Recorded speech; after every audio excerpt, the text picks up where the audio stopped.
En el cine no se habla, pero en este podcast sí. Bienvenidos a un nuevo episodio de este show en el que un cinéfilo entusiasta, mi compañero Carlos Silva Benítez, y un crítico de cine sumamente pretencioso, mi persona, Luis Lorenzo Trujillo, hablamos de nuestras experiencias en el cine. ¿Cómo estás, Carlangas?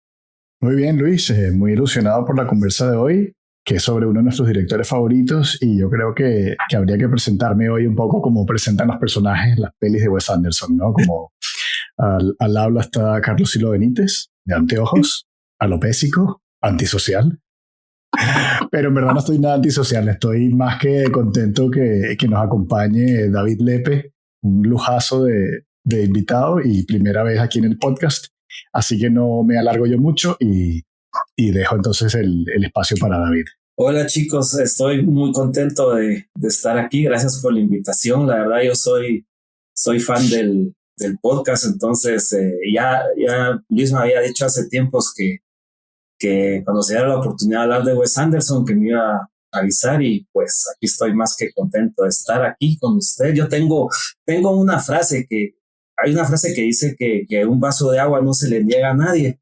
Yo siempre digo que un cafecito y una platicadita de cine no se le niega a nadie. Qué buena filosofía es esa, porque es cierto, o sea, hablar de cine es una de las cosas más sabrosas que uno puede hacer con amigos y creo que es la naturaleza de este podcast.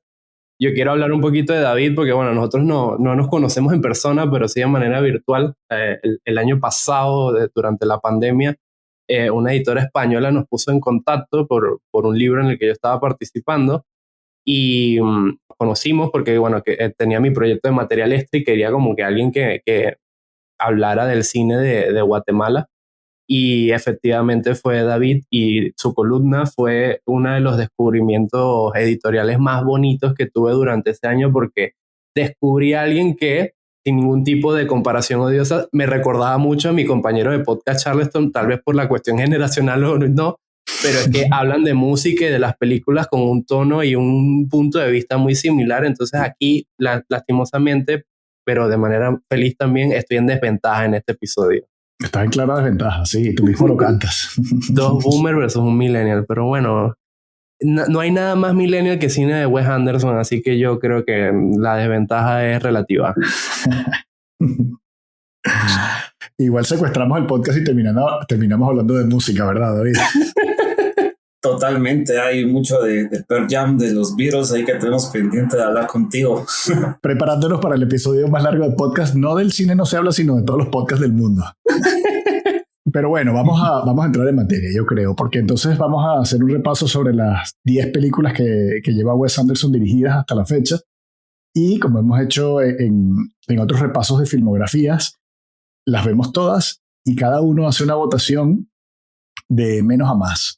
Y juntamos esos puntos y sobre el total damos el orden de las películas, con lo cual no hablaremos en orden cronológico, sino en orden de las que recibieron menos puntuación al principio y nuestra favorita de último, aunque obviamente hay discrepancias, y ya pues sacaremos los nudillos de Willem Dafoe para darnos un poco verbalmente. Sí, este ranking prácticamente fue por cuál es la peor película de Wes Anderson y por qué es Darjeeling Limited.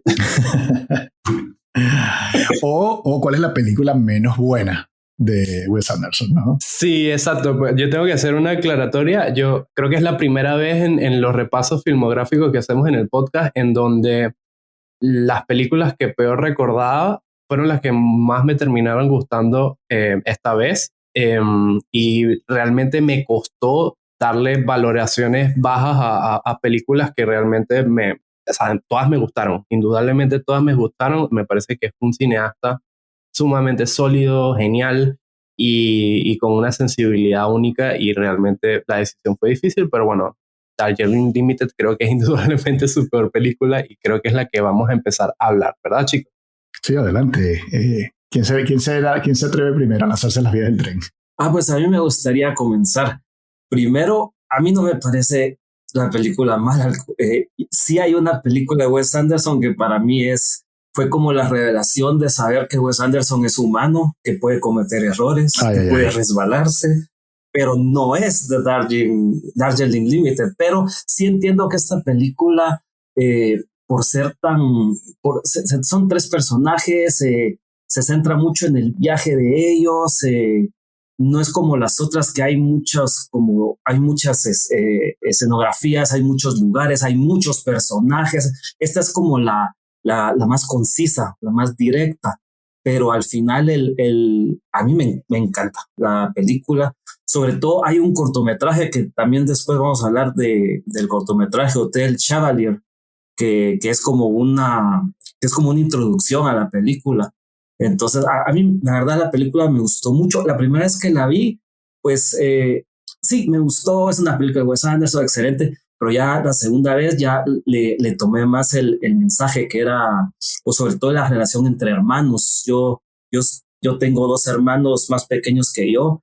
Tenemos una relación bastante extraña porque nos queremos, pero nos comunicamos muy poco, a veces hasta tropezado.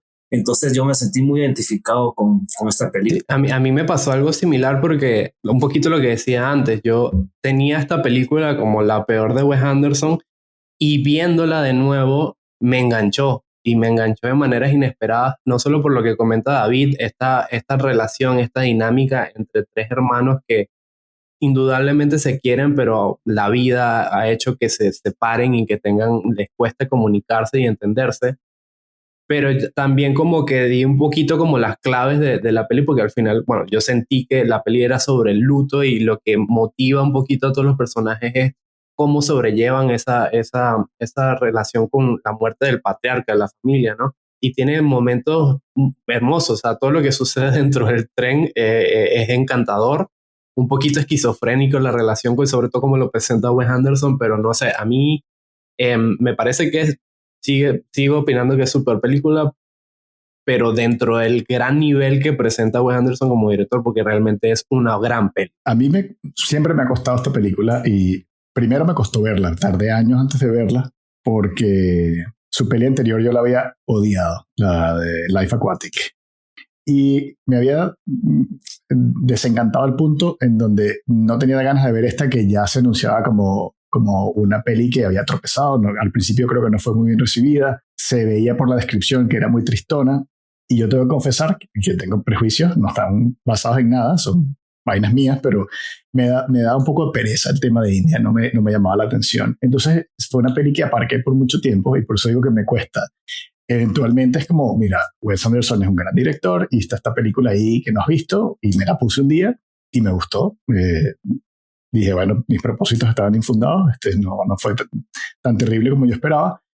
Y bueno, nada, me gustó, pero ahora que lo volví a ver para esta conversa de hoy, me dejó un poco frío. O sea, siento que, porque además ahora uno las ve en orden, no sé si a ustedes les pasó como a mí, que la primera vez uno las vio un poco en desorden, pero viéndolas ahora yo puse Bottle Rocket primero y fui avanzando una por una. Y Darjeeling Limited yo la siento repetitiva, como que siento que él se estanca en el tema del peso de la familia, en el peso del luto. Creo que además como director está como prisionero de su propio estilo.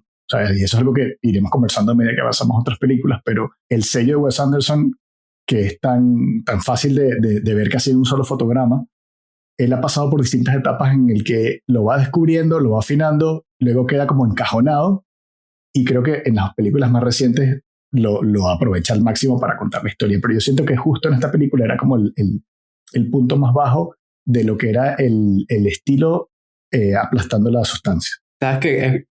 Sí, habla, David, tranquilo.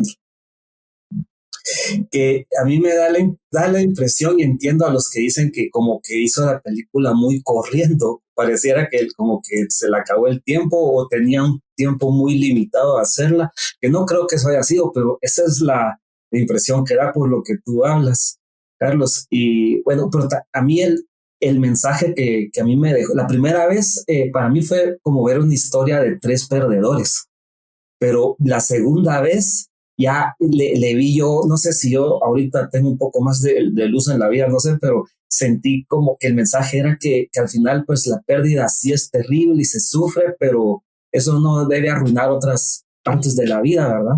Uno puede fracasar en muchas cosas, pero que los fracasos no tienen que determinar la vida de uno. Yo creo que exactamente, yo creo que esa es como la metáfora o la idea temática de la peli, porque efectivamente yo también sentí algo similar que no sentí la primera vez que la vi y Y yo creo que eso es lo que hizo que me conectara mucho con la peli esta vuelta. Inclusive es curioso porque es la peli que menos me gusta, o la que con menos entusiasmo voy a hablar de Wes Anderson, pero tiene una de las escenas que más me gusta, que es este flashback que hacen un poquito a tres cuartos de la peli, en el que van a buscar el carro del papá que falleció de estos tres hermanos, interpretados por Owen Wilson, Adrien Brody y Jason Schwartzman. Y el carro no está listo, falta una pieza. Y toda la dinámica para tratar de sacar el auto del taller, enfrentarse con un tipo de una grúa que es como 3 veces el tamaño de todos ellos, pero juntos le gritan que se meten en su auto y que los dejen en paz.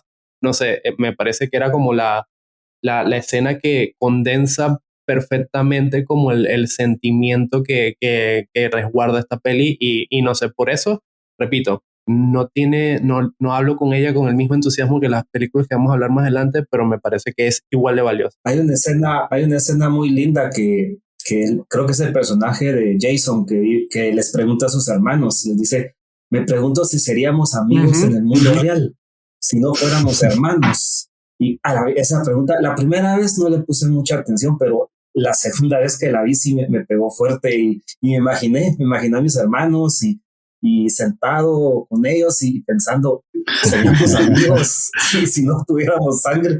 Es algo que todavía bueno, sigo Carlos, tú también filosofando. tienes bastantes hermanos y me imagino que esa línea de diálogo te pudo haber aludido de alguna manera, ¿no? Bueno, la verdad es que me pasó desapercibida, lo reconozco, pero lo que no me pasó desapercibido es el detalle que si uno lee la trivia de Wes Anderson en el Movie Database, pone que él tiene dos hermanos más, son tres hermanos. Y si te fijas, en muchas películas hay él por lo menos, si no son los personajes principales, por lo menos alguna viñeta de tres personajes que parecen ser hermanos, ¿no? En Moonrise Kingdom, en la casa de la niña hay tres hermanitos, ¿no? Que salen muchas veces como que los tres juntos, ¿no? O en Bottle Rocket son casi tres hermanos, aunque sean dos hermanos reales y un amigo. Los Tenenbaum son tres hermanos también. Al principio de Budapest Hotel, cuando va la chica a la estatua del escritor, hay tres tíos sentados en un banco. O sea, es un juego que está a lo largo de la filmografía, que es una cosa muy divertida, porque hay muchos guiños que ya parecen como búsqueda de huevos de Pascua. No sé si a ustedes les pasa. A mí lo que me hizo ruido de esta peli es como el empeño obstinado de Wes Anderson de no poner a Owen Wilson y a Luke Wilson como hermanos dentro de su película, tanto así que esta vez decidió no castearlo y buscó a alguien que se parece a él, como es Adrien Brody y Jason Schwartzman, para evitar esa coincidencia dentro del reparto. Y lo otro es la nula presencia de una estrella suprema en su momento, y todavía lo sigue siendo, de Natalie Portman, que aparece y que 5 segundos, creo que aparece más en el corto que comentó antes David que en la misma película. Es más, tengo un dato de que viajó a la India solo para media hora de grabación y se quedó 10 días más durante el rodaje solo para explorar el país. Es decir, le pagaron el viaje turístico a Natalie Portman. Ese cortometraje es muy, muy lindo porque dice muchas cosas sin decirlas. El personaje Natalie Portman está golpeada, tiene morados así en el cuerpo. El personaje de Jason está como deprimido y poco a poco se sabe que está como casi que escondido ahí en el hotel. Es muy bueno. A mí me encanta ese cortometraje y me encanta la idea que no sea parte de la película, sino que se haya como presentado como una introducción, como un cortometraje dentro del mundo del Sí, también cine. esa relación entre Jason Schwartzman y su novia, que aparece, le digo, de manera casi testimonial en la peli, trae uno de los chistes recurrentes de la peli que más me gusta, que él le pide a sus hermanos que lean el último cuento que escribió y todo el mundo reconoce la Sí. situación y él obstinado diciendo, es ficción, esto no está inspirado en la vida real. Y al final vuelve a presentar un nuevo cuento donde él imagina cómo va a terminar con su novia, porque tienen una relación terrible, y va a corregirlos de nuevo. Es ficción, no está inspirado en la vida real, y él mismo se corta a la mitad de la oración para decir que no sé, es como una de esas dinámicas que me gusta mucho de la peli y entre los tres hermanos. Y otra cosa, además, cada película, digamos que la locación es como un personaje más, ¿no? O sea, vamos desde un motel, un colegio privado, una mansión, un barco o un submarino, si se quiere, una granja.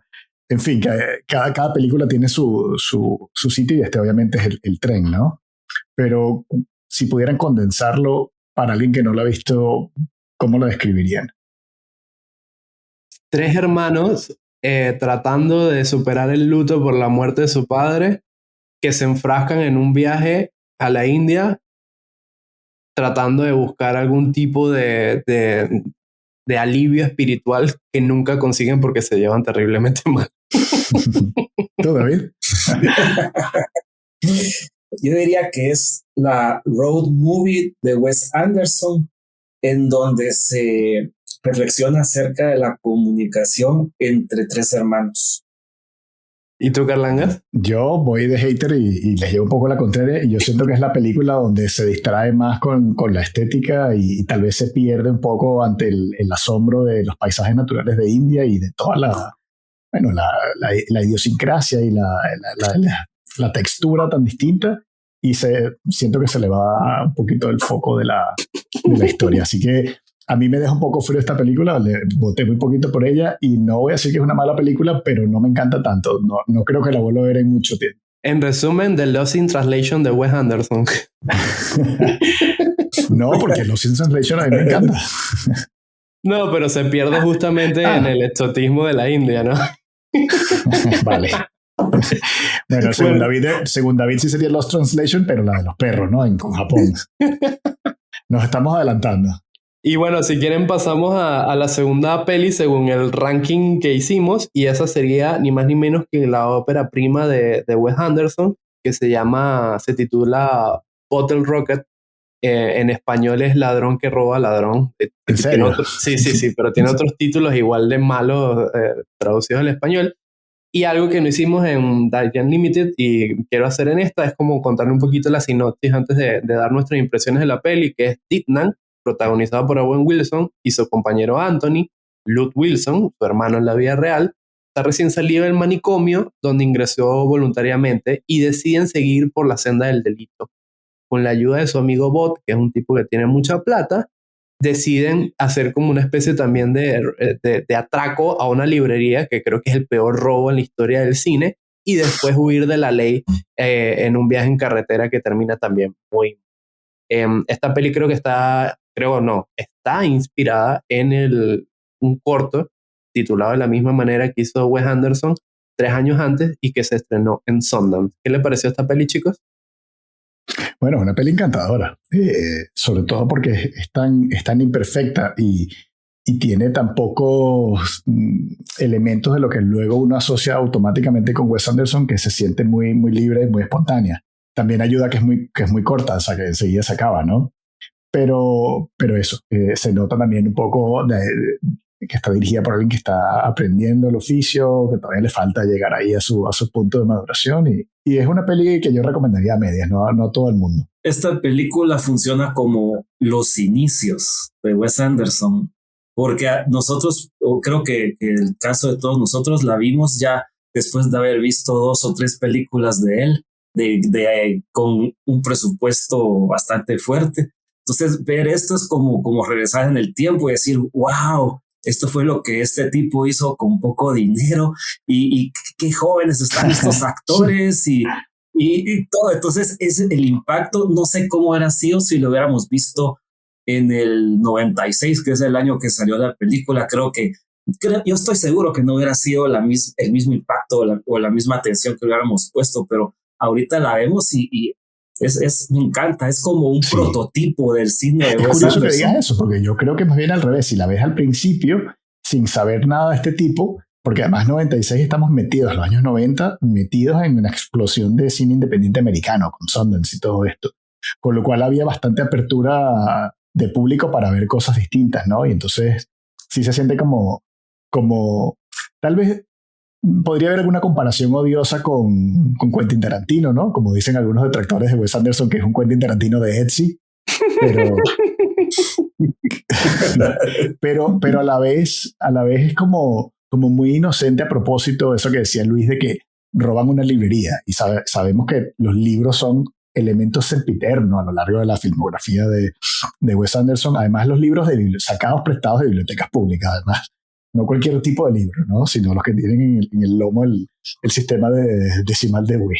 Estoy con David, que no creo que ninguno de nosotros, o sea, que nadie pueda decir con cara seria de que la vio de primero. Yo la vi después de ver Rushmore por un amigo en común, que Oswald, que ha estado ya aquí en el podcast y que colecciona básicamente todo lo que se hace en cine. Y la tenía en caliente según había salido en aquel momento, salía en DVD. Pero la vimos como una curiosidad, como hablábamos en el episodio del cine sin presupuesto, como cuando uno ve la película Following de Christopher Nolan, que uno la disfruta ver cómo alguien que ha hecho cosas tan grandes y tan complejas y tan ambiciosas comenzó con unos pasos tan pequeñitos, ¿no? Pero para terminar la idea y el super paréntesis que di, yo entiendo que la gente que la vio por primera vez se quedó un poco sorprendida, al punto que, por ejemplo, ni más ni menos que Scorsese la considera una de las mejores películas de los años 90. Sí, eso es lo que iba a compartir justamente, que esta película fue un fracaso de taquilla y no es tan barata como parece, porque justamente en la investigación que hicimos en el episodio pasado sobre las películas sin presupuesto nos dimos cuenta de que realmente luce barata, pero tiene un presupuesto de 5, 6, 7 millones, que es considerable. Y lo otro es que realmente fue un fracaso de taquilla, pero fue un éxito entre los críticos, y Martin Scorsese comentó en su momento, que siempre ha sido muy fanático de Wes Anderson, que la consideraba la 7ª mejor película de la década de los 90, lo cual son palabras mayores, ¿no? Muy mayores. Sí, a mí, yo la vi para este repaso, yo no la había visto, no había tenido la oportunidad de hacerlo, me sorprendió, me gustó mucho. Yo creo que esta película tiene como, la mejor manera para describirla es como energía caótica, o sea, desde que el personaje de Owen Wilson rescata a Owen, bueno, rescata entre comillas. Sí, el peor rescate de la historia también. Todo es una energía caótica, pero de una manera muy encantadora, que yo creo que eso es como uno de los estilos de Wes Anderson. Es como caótico, pero encantador. Es oscuro, toca temas muy oscuros, pero lo hace de una manera muy entrañable. Aquí también, esta película no es la excepción, a pesar de ser su primera, pero una de las cosas que rescato y mucho es que yo creo que tiene uno de los besos más sexy que yo he visto en el cine. Esa escena en la que está Luke Wilson en la piscina con el personaje de Lumi Cavazos, una paraguaya mucama de un hotel, comparando la textura de su piel, la de ella como una seda y la de él como una lija, para proceder después a darse un beso. A mí me pareció sumamente sensual, y no lo digo en un sentido guarro, sino realmente poético. O sea, esa escena me pareció en su simpleza maravillosa. Sabes que es curioso que la menciones a ella, porque yo creo que ella era la cara más conocida del todo el reparto en esa época, ¿no? Cuando hicieron la película. David seguro se acuerda de una película exitosísima mexicana, creo que era mexicana, corrígeme si me equivoco, que era como Agua para el Chocolate, que dio mucho que hablar en los 90. Sí, mexicana. Y sí. Ella era la protagonista de esa película. Entonces, los Wilson no eran para nada conocidos en aquel entonces. Sí, inclusive hay una anécdota sobre eso, que al ser un fracaso de taquilla, Owen Wilson se replanteó su carrera como actor, e inclusive se planteó en cambio meterse en la Marina en Estados Unidos. Pero bueno, al final... No había tenido Idiocracy, qué desperdicio. Sí. No cometió ese gran error y nos privilegió con algunas buenas comedias, ¿no? Uh-huh. Y también hay una escena que es cabal, representa lo que dices de la energía caótica, y lo hace de una manera bien detallista, así bien suave, que es que ahora es famosa, la escena de la organización del robo con la pistola, que es algo que a mí me encanta y me da risa, pero ahí te das cuenta a qué persona le va a gustar el cine de Wes Anderson y a quienes no les va a gustar, porque quien la ve y dice eso no me causa gracia, o eso es una estupidez. Yo no sé qué decirles, porque para mí es una escena tan graciosa. Siempre me río, siempre. No, es que efectivamente lo es. O sea, que esta película es realmente como de unos fracasados tratando de ser como unos zampones y fracasando en el intento de hacerlo. O sea, no son buenos en nada. Pero la peli va un poquito sobre eso, ¿no? De tratar de asumir un poco de responsabilidad en la vida y no escapar de ella. en ese sentido creo que el personaje que representa mejor esto es el de Owen Wilson, el de Batman, que inclusive termina en la cárcel y el chiste genial es como al final cuando sus compañeros lo van a visitar y les plantea de nuevo escapar de la cárcel, y me parece como un cierre perfecto para todo lo que acabamos de ver. y Luis de nuevo arruinándole el final a alguien que no viste la película. Bueno, mira, esta película es de 1996, si no la han visto, lo siento, yo la vi hace una semana, pero... Eso, claro, tú la viste hace una semana, ahora dices, joderse todos, ¿no? Sí. Yo tal vez debía omitir ese comentario para mantener mi estela inmaculada de crítico de cine pretencioso, pero para que vean lo honesto que somos en este podcast. Sí. Y bueno, no sé si les quedó algún datito más por ahí o pasamos a la siguiente película. Yo creo que podemos pasar por mí. Ok, ¿y tú? Así es, Okay, en el tercer lugar tenemos una peli que me sorprende realmente lo bajo que cayó en nuestro ranking, pero repito, no habla de la calidad individual de esta película, que es ni más ni menos que Isle of Dogs, que también se puede escuchar en una traducción menos mala que la mía, como Yo amo los perros.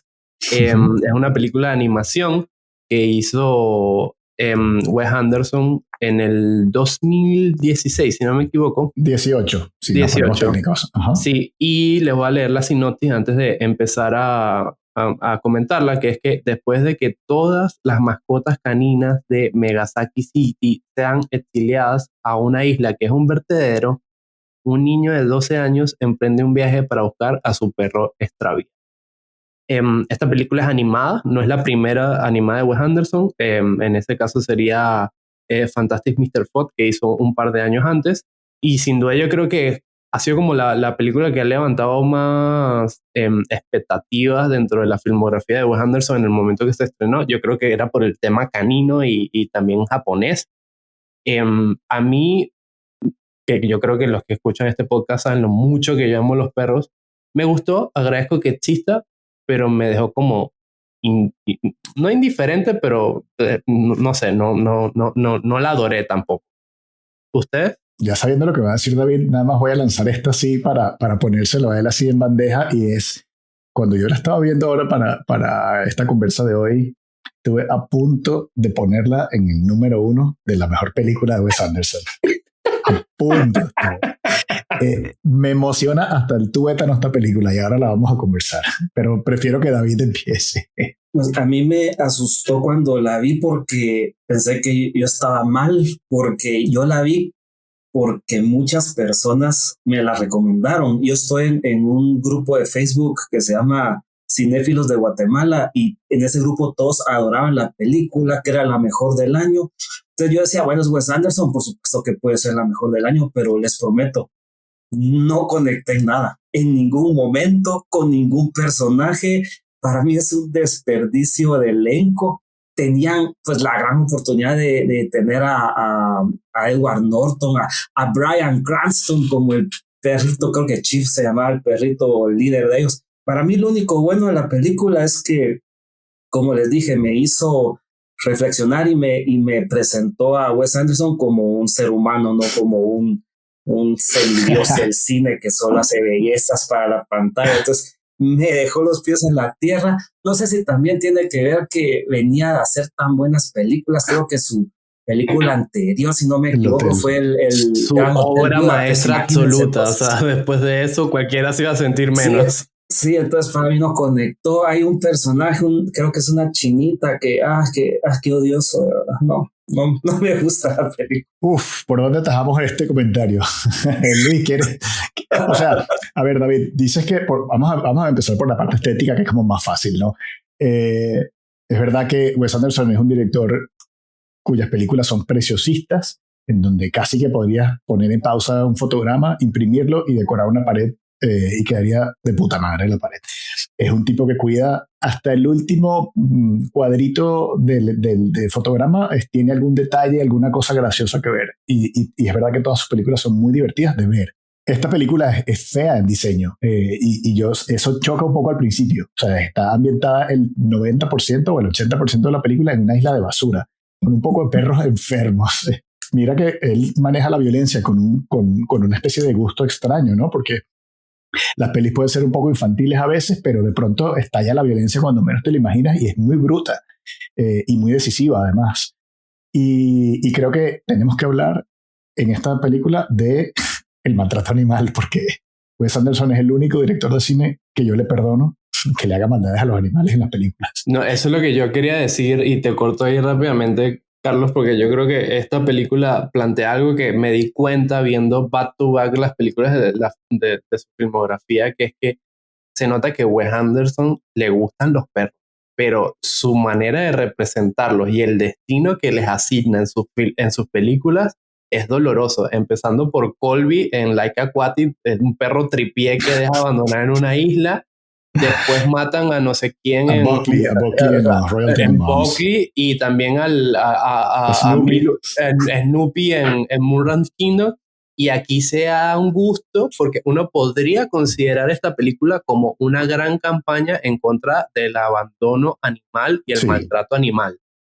Pero dicho eso, que es el mensaje, el nivel de maltrato es muy bruto, muy y ahí hace estas criaturas en la película, creo que neutraliza sus buenas intenciones. A mí me pasa lo contrario, fíjate, o sea, al final es como que los perros pasan por tantas penurias gracias a la desidia humana y ellos son tan nobles que sales como, bueno, lo que uno ha visto muchas veces por ahí en internet casi en forma de meme, ¿no? Que no los merecemos. O sea, los seres humanos no merecemos que existan los perros y que sean tan buenos con nosotros. Es una peli que por ese mensaje yo salí como inflado de joder, es que no conozco un perro que me caiga mal, ni va a pasar eso. Yo conozco a un dramaturgo aquí en Guatemala, ahorita olvidé su nombre, pero él me decía de que si tú quieres que un personaje se robe la atención o que se destaque entre todos o que tenga como que algo que brille en tu historia, mátalo. Y así el público se dará cuenta que está ahí y el público va a decir, oh no, algo así como lo que hicieron en la nueva serie de He-Man, que comenzaron a matar a todos, es como que mataron a Orco, no. Entonces, ¿quién es Orco? Ah, sí, Orco, existía Orco, pues. Pero hasta que lo mataron, no, ¿por qué mataron a Orco? No puede ser. Tal vez por eso hace Wes Anderson esto, pero yo si algún día me encuentro a Wes Anderson, no sé, en algún lugar, creo que después de decirle que lo admiro y que lo adoro, le diría que por favor deje de matar chuchos. Pero entonces ahí estamos develando una clave. O sea, a ti no te gustó la peli porque sientes que no, o sea, que se le fue la mano, tal vez. Eso es parte, pero no conectó conmigo. Sentí que la historia fue muy... No sé explicarlo bien, pero nunca me sentí identificado con nada, nunca me interesó nada en la película, simplemente la estaba viendo hasta que fue como una bajadita y se acabó. Y la traté de volver a ver otra vez y otra vez me comencé a sentir molesto. Entonces, no sé, hay algo con esa película. Yo lo que rescato un poco de la peli, y bueno, ya esto es como un comentario personal, a mí por lo menos el personaje principal de Chief, que le da voz el grandísimo Bryan Cranston, y esto lo comentamos justamente cuando ya se acabó de estrenar la nueva temporada de Better Call Saul, es que a mí me recuerda a Hunter, que es uno de los perros que yo tengo y que rescaté durante la pandemia por la historia misma de Chief y de Hunter y por esa manía que tienen de morder a la gente. En ese sentido creo que sí aprecio mucho la peli.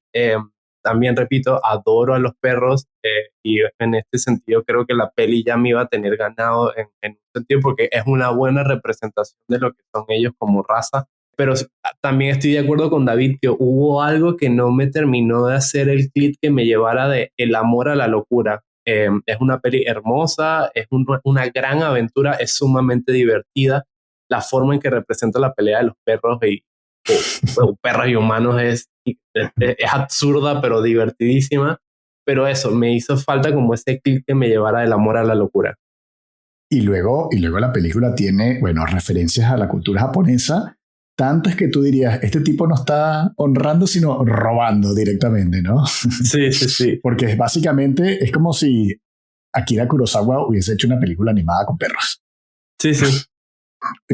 Y tiene demasiados detalles de la cultura japonesa, desde lo más profundo hasta las cosas más obvias, como que el niño protagonista se llama Atari y dices, coño, en serio, o sea, es que ya no disimulas ni siquiera un poco, ¿no? Las referencias o el gusto por el Japón más pop, ¿no? Si se quiere. Tanto así que leí un dato que la película se estrenó justamente el día que se celebraba el año del perro en el calendario chino. Coño, qué éxito. Qué éxito. Yo es verdad que tengo debilidad por esta película, como suelo tener por todas las películas que están animadas en stop motion. Ahí hay como media batalla ganada para mí, porque sabiendo la técnica y el esmero y la paciencia y todo lo que conlleva hacerla, hay como una admiración artesanal, si se quiere. Pero creo que la historia obviamente siempre va a ser más importante que la estética.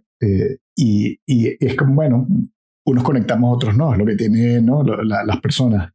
Yo me mantengo firme en que si no existiera el Hotel Budapest, esta probablemente sería la mejor película de Wes Anderson. Creo que además, viendo su carrera, siento que cada vez va mejor. O sea que tengo mucha ilusión por ver qué películas va a hacer próximamente, sobre todo porque la que viene en camino la filmó al lado de mi casa. Si quieren, eso lo conversamos también. Y eso, es una película que es muy dura cuando uno lo está viendo. De verdad que da un poquito de dolor ver a los perros ser mordidos, que pierden una oreja, que uno se muere dentro de una jaula. Te rompe el corazón, pero a la vez es muy edificante lo nobles que son y el final feliz que tiene. No voy a contarlo con detalles como haría Luis, pero para la gente que nos escuche y tenga recelos o miedo de verla, pues que se anime, se lance y luego se ponga del lado de David o el mío. Sí, yo en este podcast cumplo el rol de Tom Holland con los spoilers de las películas. Solo que en este caso yo no participo en ellas, pero bueno, yo creo que podemos pasar a la siguiente película en el ranking, que es The Like Aquatic, o su título completo, The Like Aquatic with Sisu. Es curioso porque en una película que es la que, curiosamente, la que vamos a hablar después, pero es previa a Like Aquatic, se anticipa a este personaje de Steve Zissou y les leo la sinopsis. Tras preparar un plan para vengar la muerte de su colega a manos de un mítico tiburón blanco, el oceanógrafo Steve Zissou, interpretado por Bill Murray, recluta a una tripulación que incluye a su esposa, a una periodista y a un joven que podría ser su hijo. Yo tenía a esta como, junto con Dark Unlimited, como la peor película de Wes Anderson. En su momento compré el DVD solo para verla y me decepcionó mucho, pero yo creo que vale exclusivamente la pena, más allá del tema cinematográfico, por la banda sonora interpretada de Seu Jorge, adaptando canciones de David Bowie. No sé qué dirán ustedes, pero ya por mí esta película vale su precio en entrada solo por eso. Luis, te tengo que corregir, pero no lo vamos a hacer por nota de postproducción, sino que te lo digo en caliente, que no es un tiburón blanco, es un tiburón jaguar, cuidado. Ah, sí. Estaba leyendo textualmente la sinopsis aquí, pero sí, tienes razón, es un tiburón jaguar. Pues para mí, yo sé que no es la mejor película de Wes Anderson, pero es mi favorita. ¿Por qué, David? ¿Por qué? Dinos, ilumínanos. Miren, yo desde que la vi, yo sí quise tener mi traje celeste y mi gorrito rojo, ser parte del equipo del Team Steve Zissou. Es que, miren, por donde se tome esta película, para mí tengo que interrumpir.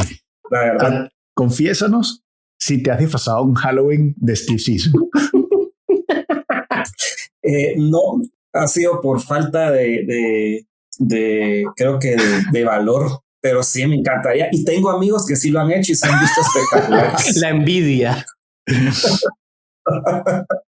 No, pero de verdad, por donde se toma esta película, la comedia, la tristeza, lo que menciona la música de David Bowie acústica y en portugués, y Bill Murray, que la verdad a mí me encanta Bill Murray, soy muy fanático de lo que hace, entonces yo estoy conquistado con la película y la he visto muchas veces. Aquí tenemos que explayarnos con Bill Murray, porque las películas de Wes Anderson yo creo que comparten protagonismo entre su estilo de dirección, que es tan único y que no se parece a ningún otro director activo ni histórico, y luego las caras. que son tan recurrentes. Y entonces es como volver una especie de reunión de amigos cuando ves la próxima película y ves que medio reparto viene de la película anterior. Bill Murray sale básicamente en 9 de 10, si no me equivoco. Pero yo siento que esta película comenzó como, bueno, eso, como vamos a regalarle a Bill Murray una merecida película.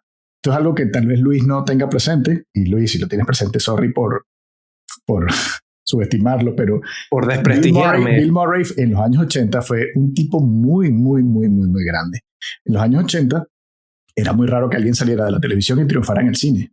O sea, si hacías carrera en televisión te quedaba. Y Bill Murray sale de Saturday Night Live y es una estrella mundial. Y David y yo somos una generación que cuando piensas Bill Murray piensas primero en Peter Venkman y en los Ghostbusters.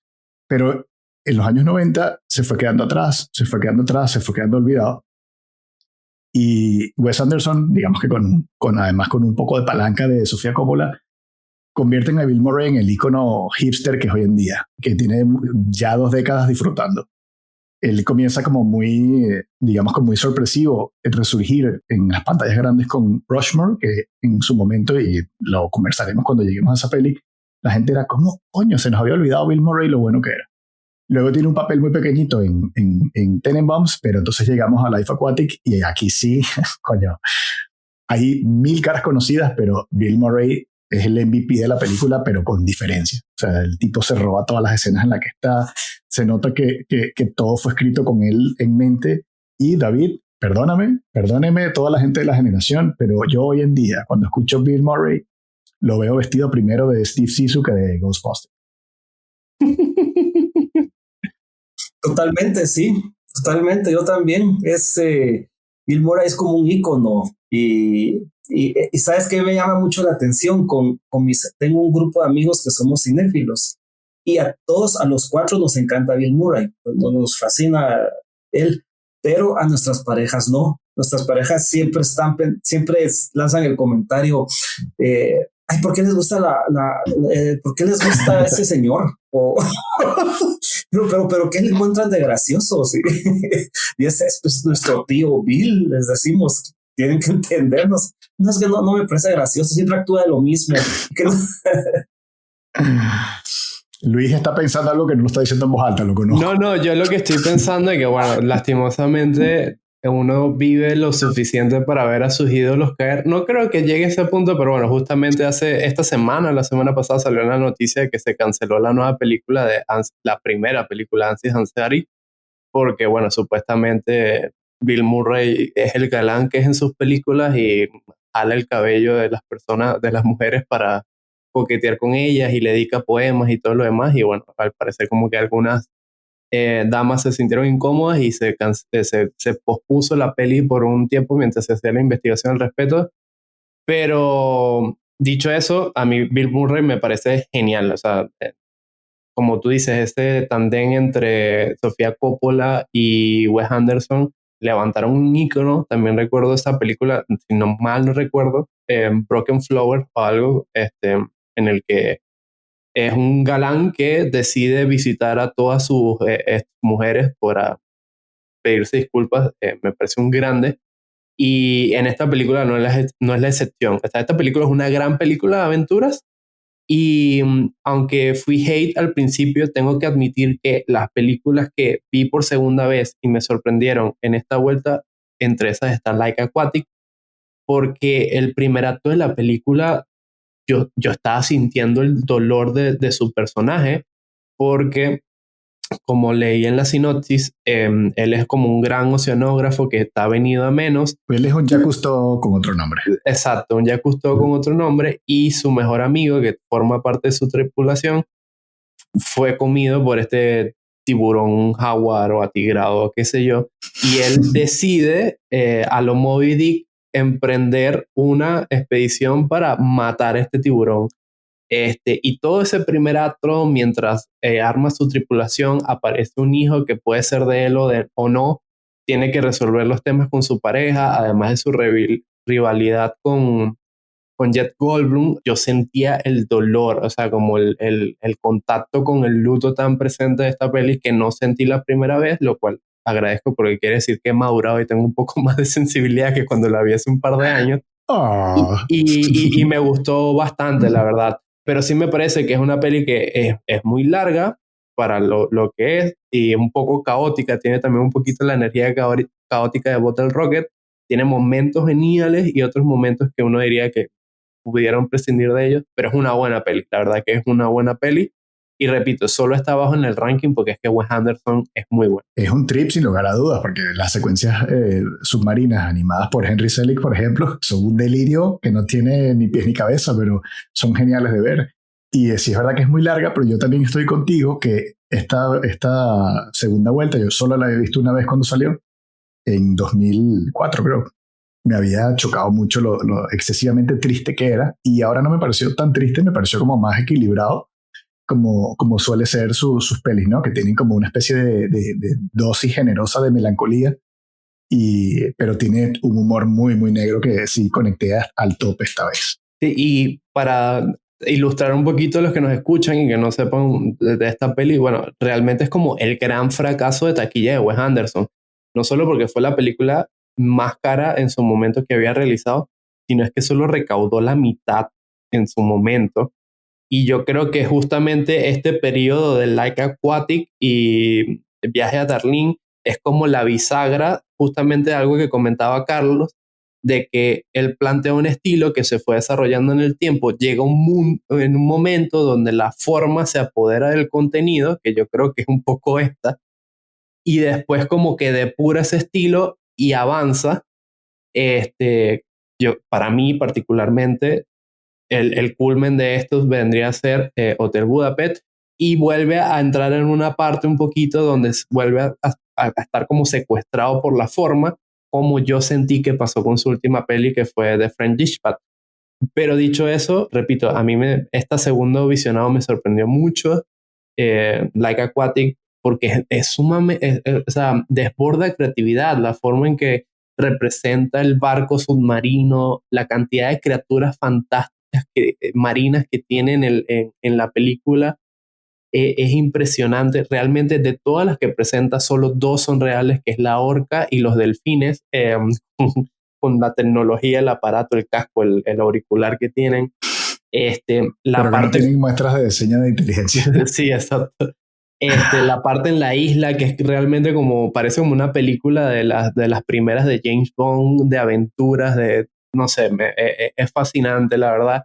Sí, creo que requiere un extra de paciencia y como de sensibilidad, pero es una muy buena peli. Así que entiendo por qué David la tiene tan alto en estima. Rapidito y dejo a David también. Es una peli muy, muy Wes Anderson. O sea, yo creo que si hiciéramos un ranking sobre cuál es la película que se siente más dirigida por él, yo creo que esta sería de número uno. Porque pone al frente y en el centro muchas obsesiones que se ve que le han, o sea, que lo marcaron y que lo hicieron no tanto personas, sino cineastas. Wes Anderson, a mí se me antoja que es un tipo súper culto, pero súper curioso, ¿no? De que tal vez su infancia pasó metido leyendo cuanto libro se le cruzara por delante. Seguro que en su casa había enciclopedias, alguna suscripción a National Geographic o a Mecánica Popular. Y yo creo que todas esas cosas se ven en esta película, se nota. O sea, cuando hace el cross-section del Belafonte, que por cierto el nombre del barco es muy bueno porque es una referencia al Calipso de Jacques Cousteau, y vas viendo las distintas partes del barco, ¿no? O eso que Luis mencionó, ¿no? Ese guiño tal vez a las películas de Sean Connery y James Bond, que es un retrofuturismo como medio de set, como medio artificial.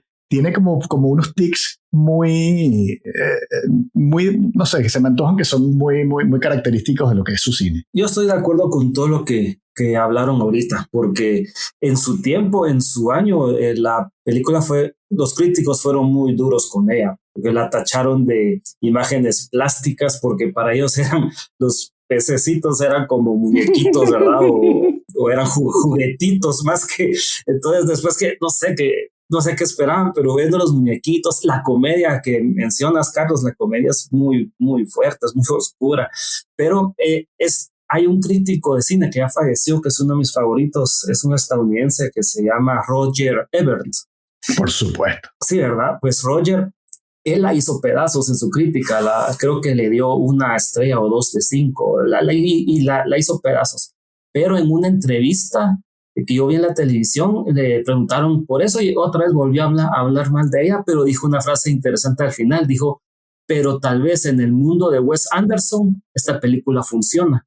Entonces va por ahí también de que en Guatemala, por ejemplo, nunca vino al cine porque los resultados en taquilla fueron tan malos en México, que esa es como la proyección que manejan acá, que ya mejor ya ni la trajeron, ya si en México no la vieron, aquí tampoco, entonces por eso nunca vino al cine a Guatemala, por las malas críticas y el fracaso en taquilla, pero a mí me encanta la película, la escena que mencionas a los James Bond del rescate es preciosa, aunque dejan al Chucho de 3 patas en la isla perdido, otra vez, ¿verdad? Los pobres chuchos ahí llevando pobre Colby. Yo me enamoré de ese perrito y de repente cuando lo dejan atrás me rompieron el corazón y por eso le quité como 5 puntos de mi evaluación. Sí.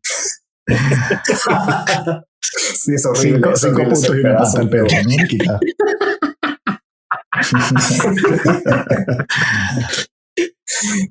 Bueno, y sobre el mensaje de la película, a mí me encanta el final, bueno, no sin spoiler, pero por ejemplo, se trata mucho de que el monstruo, al final el monstruo es como una especie de bagaje que cargamos, ¿verdad? Ya sea sin querer o con querer, pues son como esos fracasos, esos duelos que cargamos, pero tenemos que enfrentarlos, tenemos que verlos a los ojos, así como lo hace el personaje de Bill Murray, verlo a los ojos, sentirlo cerca, y aceptarlos, ¿verdad? Aceptarlos para poder seguir caminando derecho.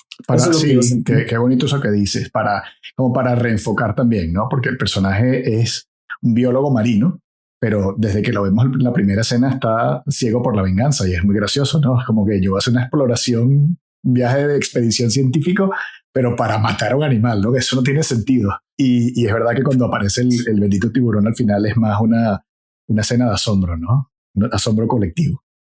Sí, es una maravilla ese momento, la verdad.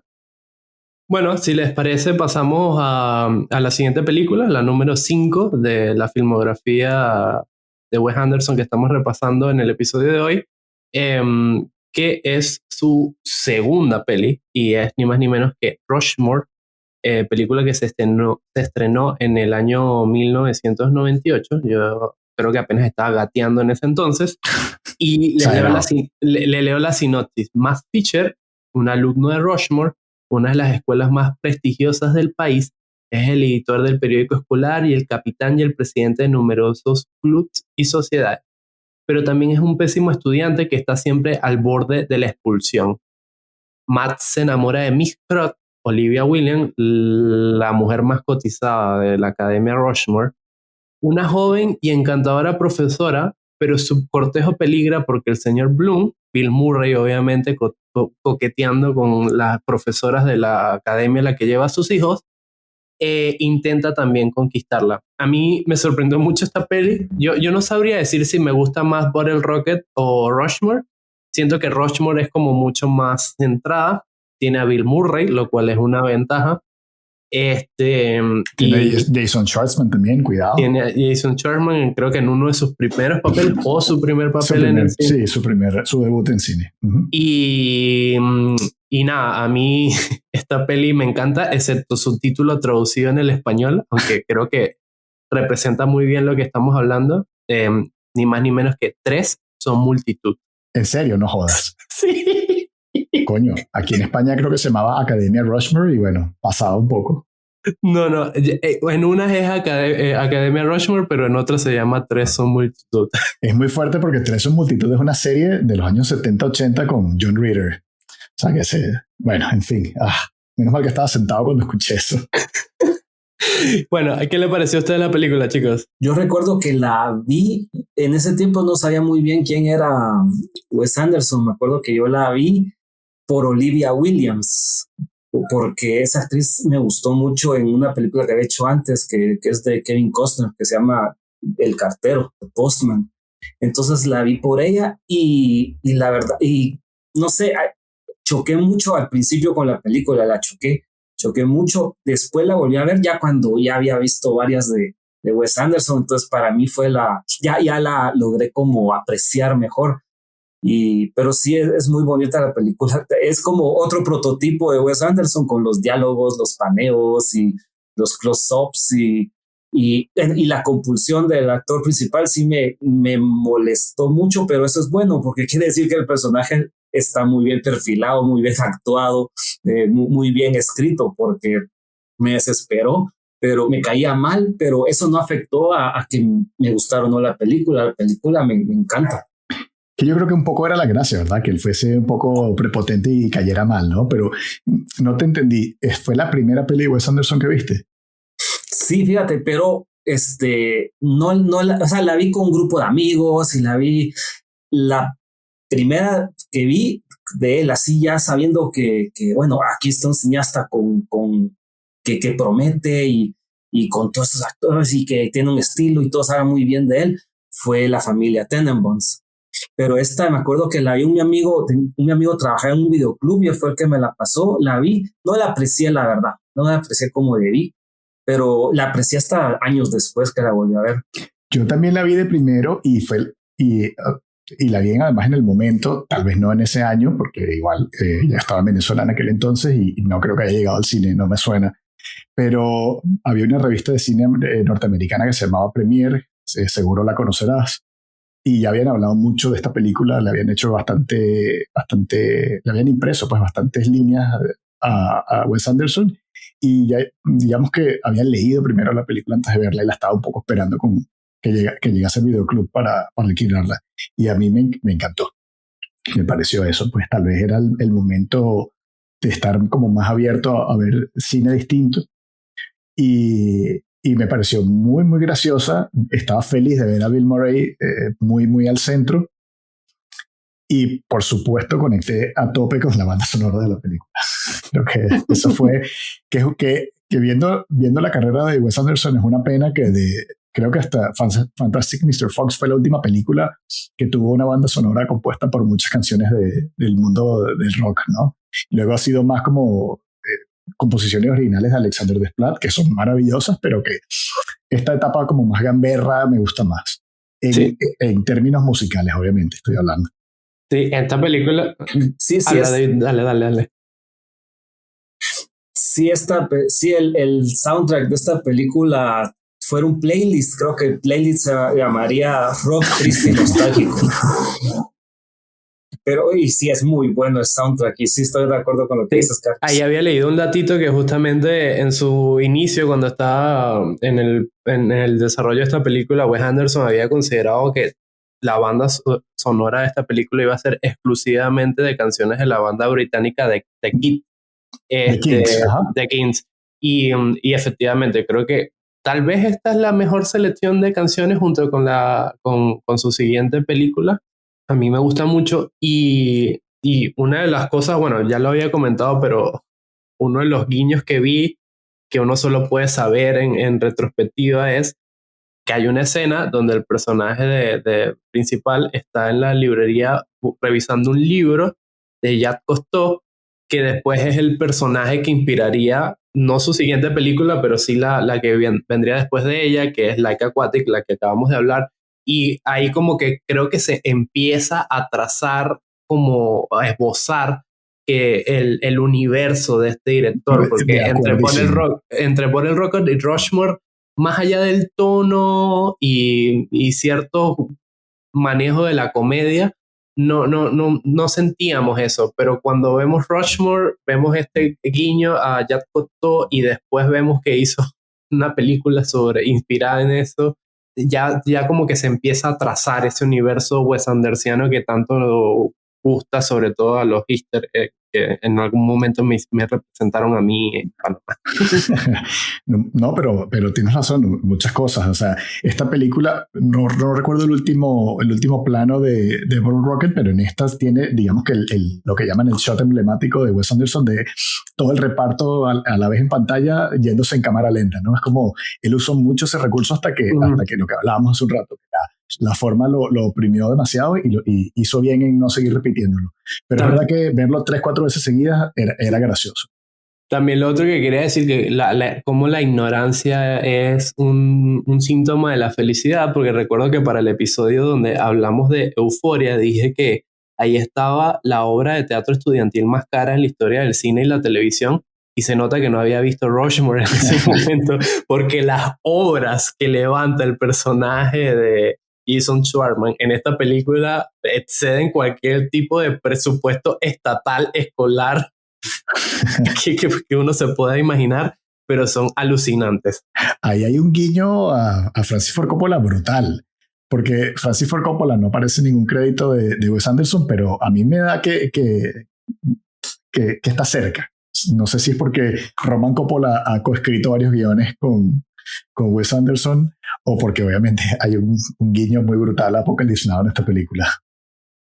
No solo eso, yo siento, y aquí nos adelantamos un poco, que Wes Anderson es como el personaje de Owen Wilson en The Royal Tenenbaums con la familia Coppola. O sea, yo creo que, yo me imagino que él vivía al frente de la casa de los Coppola y parqueaba con todos ellos. No forma parte de la familia, pero siempre quiso ser parte de la familia. Y ahora su trayectoria como cineasta es sumando a los Coppola para sentirse como parte de esa dinastía, una de las más grandes, si no la más importante del cine estadounidense. Te lo compro. Compradísimo. Que me parece interesantísimo todo lo que dicen porque yo no lo sabía. Todo lo de Coppola y todo me parece interesante. Ahorita que lo dicen, pues sí, es verdad. Sí, inclusive Jason Schwartzman es sobrino de Francis Ford Coppola. Claro, Jason Schwartzman es el hijo de Talia Shire, que es de Connie Corleone, por Dios. Sí, es verdad. Y saben, esta película, lo que a mí me provoca, por lo menos, cuando veo videos en YouTube de la película, es que me dan ganas de ver más películas de Wes Anderson. Eso es lo que hace esta película conmigo. Sí, a mí me parece que además creo que es la que maneja con dosis más equilibradas la tristeza o la melancolía con lo gracioso. Es una peli que tiene cosas muy tristes, el mismo tema central, ¿no? Que es un poco tratar con las pérdidas, ¿no? Y llegar al punto de aceptarlas, pero es que no te paras de reír desde principio a fin, porque además todo el pique que se hacen estos dos por las atenciones de la profesora, parecen dos niños y se hacen una guerra muy, muy sucia y es muy divertida ver eso, cómo van cada uno subiendo el grado de daño o peligro al que somete al otro. Sí, es como una película escrita por un adolescente pajizo que tiene fantasías con su profesora, pero también estoy de acuerdo con David que siento que es como la película perfecta como para introducir al mundo de este director, inclusive más que por el Rocket, que es como todavía apunta algunos brochazos de su estilo, pero pudo haber sido dirigida por cualquier otra persona. En cambio ya por el Rocket, y creo que quizás también por la presencia de Bill Murray, se abre ese mundo que les comentaba antes, ¿no? Ese universo. Yo estoy ahí súper de acuerdo con ustedes dos. Creo que, o sea, ya hemos establecido claramente que Wes Anderson no es un gusto para todos los paladares, pero si alguien muestra curiosidad o me pregunta, yo lo mando a que tome una clase en Rushmore o se hospede en una habitación en el Hotel Budapest. Creo que son como las dos pelis más accesibles para un público más general. En Rushmore, para usar un chinazo de esos que le encantan tanto a Luis, como fue mi primera vez, fue inolvidable. Entonces, pues ya que hice clic con él desde el principio con esta película, pues pienso que a otra gente también le puede funcionar viendo esto primero. Y bueno, yo creo que dicho eso que dijo Carlos, yo creo que es un buen momento para marcar el corte entre la primera parte que le estamos dedicando a la filmografía de Wes Anderson y la segunda parte que le vamos a dedicar la próxima semana a este grandísimo director. Antes de que se retiren, les quiero recordar, mejor dicho, de que En el Cine No Se Habla está disponible en todas las redes sociales. Estamos en Facebook, estamos en Instagram, estamos en Twitter y estamos considerando seriamente meternos en TikTok. También estamos en YouTube. Tenemos nuestro canal ahí, se pueden suscribir, le pueden dar a la campanita para que se enteren cada vez que subimos los capítulos y recordarles de que, nuevamente, que esta es la primera parte de 2 en donde repasamos la filmografía de Wes Anderson, así que si quieren descubrir cuáles son las mejores películas de este director según el criterio de estos 3 grandes perdedores que estamos hablando en el podcast, como casi todos los personajes de Wes Anderson, pueden escucharnos la próxima semana para descubrir. Así que ya saben, en el cine no se habla, pero en este podcast sí. Yeah, I keep it Bill Murray. Vision real blurry and it's still early. Suntory in my breast pocket, flask in my left pocket. Yes, got the best chronic stash, that's Bill Murray. Your Chevy chasing a dream, making a scene, run around wasting your steam. Matter how hard you try, you'll never wake up and be half the man me and Bill is. Was then and still is, hands down the Bill is. There really ain't another one, grand like your mother's mum. Hands off the cummerbund, chill, you ain't Murray Bill, more like O'Reilly. So try me, there's only Zoo, there's no Mos Eisley. So Pete Venkman, smoke ghost weed, rob a bank in the clown suit without shooting, thank you. Sweatshop is the damn crew, genius Abbott Clan Woo, serious delirium when Bill is on his man shoe. I keep it Murray till I'm buried, underground dirty, even then still Murray. Steve Zissou, down to the Tucson, I keep crowds moving from the Yukon to Tucson. Top billing, nicest on the mic, yeah still, even Cottonmouth, you could call me Cypress Bill.